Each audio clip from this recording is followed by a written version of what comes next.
ओम नमः शिवाय। सावन का महीना हो और शिव जी की कहानियां ना हो, ऐसा तो कैसे हो सकता है।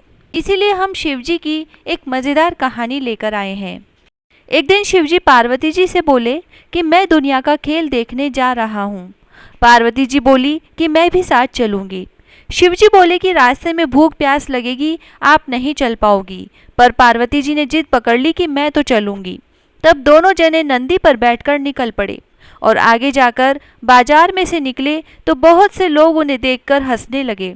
बोले कि जोगी बनकर बैठा है, बैल को बोझा मार दिया, साथ में पत्नी को भी बिठा लिया, सो अलग। थोड़ी दूर जाकर शिवजी पैदल चलने लगे और पार्वती जी नंदी पर बैठी रही। थोड़ा आगे गए तो फिर से लोग हंसने लगे। बोले कि देखो देखो, जोगी बन के बैठा है, खुद तो पैदल चल रहा है और पत्नी को बैल पर बैठा रखा है। तो आगे जाकर शिवजी नंदी पर बैठ गए और पार्वती जी पैदल चलने लगी।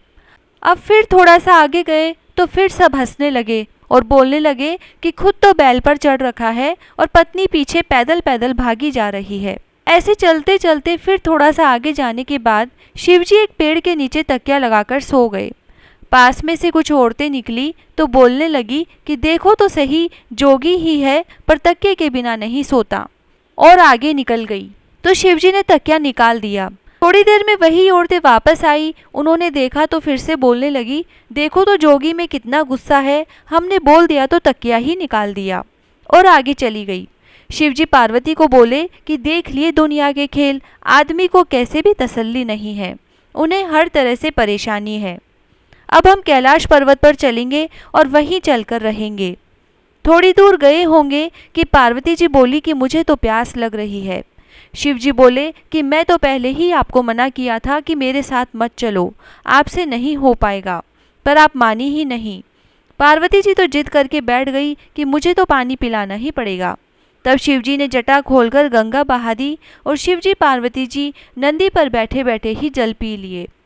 थोड़ी दूर आगे गए होंगे कि पार्वती जी फिर से बोलने लगी, मुझे तो भूख लग रही है।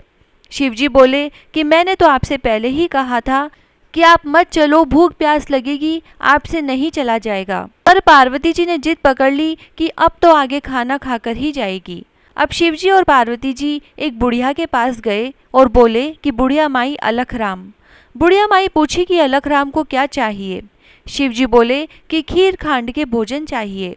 तो बुढ़िया माई बोली कि मेरे घर में ही बहुत से खाने वाले हैं, मैं तेरे लिए कहाँ तक बनाऊं। फिर शिवजी पार्वती जी आगे दूसरी बुढ़िया के पास गए और बोले कि बुढ़िया माई अलख राम। बुढ़िया पूछी कि अलख राम को क्या चाहिए। शिवजी बोले खीर खांड के भोजन। बुढ़िया माई बोली कि आओ महाराज, बैठो महाराज, और बाहर से सामग्री लाने चली। शिवजी पूछे कि बुढ़िया माई कहाँ जा रही हो। बुढ़िया माई बोली कि सामग्री लेकर आती हूँ। तब शिवजी बोले कि पहले माई तेरे घर में तो देख ले। देखे तो सारी चीज़ों के अटूट भंडार भरे पड़े हैं। तब बुढ़िया माई ने बहुत सारी रसोई बनाई और 2 थाली शिवजी पार्वती को परोसी और एक नंदी के लिए परोसी। जब शिवजी बोले कि 3 थालियां और परोस, तो बुढ़िया माई पूछी कि कौन जीमेगा। शिवजी बोले एक तेरे बेटे की, एक तेरे बहू की और एक तेरी। बुढ़िया माई बोली कि महाराज मेरे बेटा बहू कहाँ है, मैं तो अकेली हूँ। शिवजी बोले बुढ़िया माई पीछे तो घूम कर देख। देखा तो 16 बरस का बेटा बहू के साथ खड़ा है। सब कोई जीम लिए। फिर शिवजी पार्वती जी तो घर के लिए निकल गए। बुढ़िया माई सब जगह प्रसाद बांटने लगी। पहले वाली बुढ़िया माई के भी गई तो वह पूछने लगी कि आज तेरे क्या था जो तू प्रसाद बांट रही है। तब बुढ़िया ने सारी बात बताई तो वह बोली, वह तो मेरे भी घर आए थे, किस तरफ गए हैं, मेरा तो ले गए और तुझे दे गए। वह उस तरफ पीछे पीछे भागी। पार्वती जी बोली कि महाराज देखो तो वह पहले वाली बुढ़िया माई भागी आ रही है। तो शिवजी बोले पार्वती जी आप तो पूरे रास्ते बहुत ही हैरान कर दिए।